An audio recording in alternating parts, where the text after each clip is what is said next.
2020 সালের 8 মার্চ প্রথমবারের মতো বাংলাদেশে শনাক্ত হয় করোনা আক্রান্ত রোগী। এর 10 দিন পরই ঘটে প্রথম মৃত্যুর ঘটনা।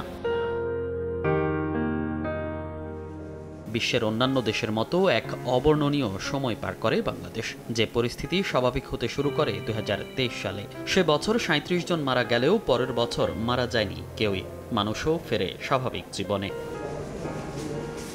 সম্প্রতি করোনার নতুন ধরনে আক্রান্ত হওয়ার হার তৈরি করে উদ্বেগ। স্বাস্থ্য অধিদপ্তরের তথ্য অনুযায়ী এ বছরের এপ্রিলে করোনায় আক্রান্ত হন 23 জন, মে মাসে সে সংখ্যা দাঁড়ায় 86 জনে। আর চলতি মাসের প্রথম 11 দিনেই আক্রান্তের সংখ্যা 64, মারা গেছেন একজন। বিশেষজ্ঞরা বলছেন, সংক্রমণ হার বেশি হলেও পরিস্থিতি মহামারীতে রূপ নেয়ার শঙ্কা নেই। তবে সংক্রমণ ঠেকাতে সরকারকে এখনই প্রয়োজনীয় ব্যবস্থা নিতে হবে। মাঝে মাঝে কিন্তু কোভিডের এরকম নতুন উপধরন আসলে এটা বাড়ে কাজেই, এবং এটা এখন আমরা বলা যাবে না যে কোনো মৌসুমি বৈশিষ্ট্য আছে। মহামারী আকারে যাওয়ার আমরা কোনো আশঙ্কা দেখছি না এখনো পর্যন্ত।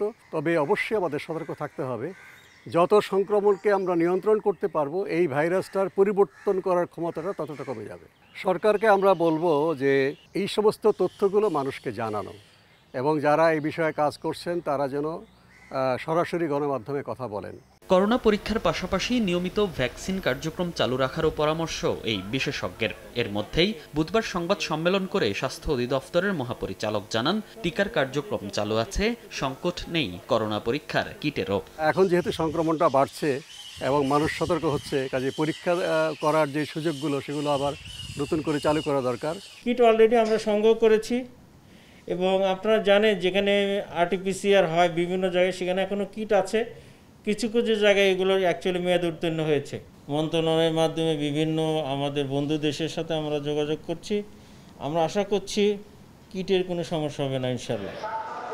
করোনার সংক্রমণ প্রতিরোধে জনসমাগম এড়িয়ে চলা, মাস্ক পরিধান সহ 11 দফা নির্দেশনাও দিয়েছে স্বাস্থ্য অধিদপ্তর।